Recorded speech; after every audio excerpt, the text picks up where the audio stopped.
Viewers, welcome back to our YouTube channel SS Bangla update. তোমাদের প্রত্যেককেই স্বাগতম এসএস বাংলা আপডেট চ্যানেলে। ইতিমধ্যেই পিএম কিষাণ নিয়ে সেন্ট্রাল গভর্নমেন্ট বড় আপডেট জানিয়ে দিল। কি বলা হয়েছে? পিএম কিষাণের পরবর্তী কিস্তির টাকা কবে ঢুকবে, অর্থাৎ পিএম কিষাণের 19তম কিস্তির টাকা কবে ঢুকবে, সমস্ত কিছু জানবো এই ভিডিওর মাধ্যমে। তাই ভিডিওটি কোনোরূপ স্কিপ না করে পুরোপুরি দেখুন। পিএম কিষাণ টাকা কবে ঢুকবে? কৃষকদের জন্য বড় আপডেট। কেন্দ্রীয় সরকার বিভিন্ন উপকারী এবং কল্যাণমূলক প্রকল্প চালায়। সেই রকম একটি প্রকল্প হলো প্রধানমন্ত্রী কিষাণ সম্মান নিধি যোজনা। আপনি যদি কিষাণ যোজনার জন্য যোগ্য হন তবে আপনি আবেদন করতে পারেন এবং সেই প্রকল্পগুলির সুবিধা পেতে পারেন। পিএম কিষাণের টাকা কবে ঢুকবে? কৃষকদের জন্য বড় আপডেট। দিল্লি থেকে জানিয়ে দিল পিএম কিষাণের টাকা কবে ঢুকবে। 3 জানুয়ারি 2025 পিএম কিষাণের টাকা দেওয়ার ডেট জানিয়ে দিয়েছে। কি বলা হয়েছে চলুন সমস্ত কিছু জানি। প্রধানমন্ত্রী কিষাণ সম্মান নিধি যোজনায় প্রতিটি কৃষককে বছরে 6,000 টাকা দেওয়া হয়। 3টি কিস্তিতে 2,000 টাকা করে দেওয়া হয়। কেন্দ্রীয় সরকার বিভিন্ন উপকারী এবং কল্যাণমূলক প্রকল্প চালায়। সেই রকম একটি প্রকল্প হলো প্রধানমন্ত্রী কিষাণ সম্মান নিধি যোজনা। আপনি যদি কিষাণ সম্মান নিধি যোজনার জন্য যোগ্য হন তবে আপনি আবেদন করতে পারেন এবং সুবিধাগুলি পেতে পারেন। উদাহরণস্বরূপ যদি আমরা প্রধানমন্ত্রী কিষাণ সম্মান নিধি যোজনার কথা বলি, এই প্রকল্পটি কৃষকদের জন্য চালু করা হয়েছে। আপনি যদি একজন কৃষক হন তবে আপনি আবেদন করতে পারেন এবং যোগ্য হলে সুবিধাও পেতে পারেন।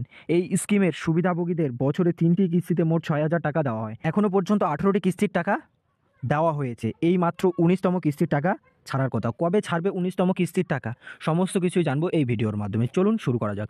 19তম কিস্তি এই জানুয়ারি বা ফেব্রুয়ারি মাসের মধ্যেই ছাড়বে কেন্দ্র সরকার। ইতিমধ্যেই আপডেট জানিয়ে দিল জানুয়ারির শেষে অথবা ফেব্রুয়ারির প্রথম সপ্তাহে পিএম কিষাণ এর পরবর্তী কিস্তি অর্থাৎ 19তম কিস্তির টাকা ঢুকবে। এই প্রকল্পে আবেদন করার জন্য কি করতে হবে? এই প্রকল্পে আবেদন করার জন্য আপনাকে অনলাইনে ফর্ম ফিল আপ করতে হবে। অনলাইনে ফর্ম ফিল আপ করার জন্য আপনাকে নিজের নামে আপনার জমি থাকতে হবে, অর্থাৎ খতিয়ান থাকতে হবে। তার সঙ্গে আপনার রেশন কার্ড থাকা বাধ্যতামূলক এবং আধার কার্ড থাকতে হবে। সেই আধার কার্ডের সঙ্গে মোবাইল নম্বর লিঙ্ক থাকা বাধ্যতামূলক। যদি আধারের সঙ্গে মোবাইল নম্বর লিঙ্ক না থাকে তাহলে আপনি আবেদন করতে পারবেন না। এই প্রকল্পে আবেদন করার জন্য কি কি শর্ত মানতে হবে এবং কি কি ডকুমেন্ট লাগবে? এই প্রকল্পে আবেদন করার জন্য কৃষকের বয়স নিচের পক্ষে 18 বছর এবং ঊর্ধ্বে 60 বছর হতে হবে। তবেই তিনি এই প্রকল্পে আবেদন করতে পারবেন এবং এই প্রকল্পের সুবিধা পাবেন। এই প্রকল্পে বছরে 6,000 টাকা দেওয়া হয়, প্রতিটি কিস্তিতে 3,000 করে, অর্থাৎ 4 মাস পর পর এই প্রকল্পের টাকা দেওয়া হয়। এই প্রকল্পে আবেদন করার জন্য শর্তগুলি কী কী দেওয়া হয়েছে?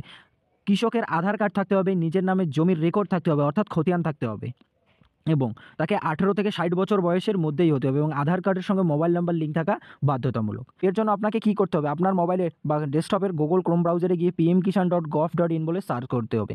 সার্চ করার পরে অফিসিয়াল ওয়েবসাইট চলে আসবে। আপনারা চলে যাবেন নিচের দিকে, স্ক্রল ডাউন করে গিয়ে ফার্মার রেজিস্ট্রেশনের এখানে ক্লিক করবেন। ক্লিক করার পরে আপনাদের সামনে একটি নতুন পেজ চলে আসবে। এখানে আপনি আপনার আধার কার্ড দেবেন এবং আধারের সঙ্গে যে মোবাইল নাম্বার লিঙ্ক আছে সেখানে একটি ওটিপি যাবে। সেই ওটিপিটা বসিয়ে দেওয়ার পরে আপনার মোবাইল নম্বর দিবেন। মোবাইল নম্বরে দেওয়ার পরে ক্যাপচা বসিয়ে দিয়ে আপনার মোবাইলে একটি ওটিপি চলে যাবে। সেই ওটিপিটা বসার পরে পরবর্তী পেজ খুলে যাবে। সেখানে যাবতীয় ফরম্যাট আপনাকে ফিল আপ করতে হবে। এছাড়াও আপনাকে সেখানে রেশন কার্ড নম্বর দেওয়ার পরে জমির ডিটেলস দিয়ে সাবমিট মারবেন, তাহলে আপনার ফর্ম অ্যাপ্লাই হয়ে যাবে। অ্যাপ্লাই হওয়ার পরে সেই ফর্ম কম্পিউটার থেকে প্রিন্ট আউট করে এবং যাবতীয় ডকুমেন্ট জেরক্স করে আপনাদের নিকটবর্তী কৃষি অফিসে গিয়ে জমা করতে হবে। কৃষি অফিস থেকে আপনাদের অ্যাপ্রুভ মাল আপনারা এই প্রকল্পের সুবিধা পেতে পারেন। প্রতিটি কিস্তিতেই আপনাকে 2,000 টাকা করে দেবে, বছরে 6,000 টাকা।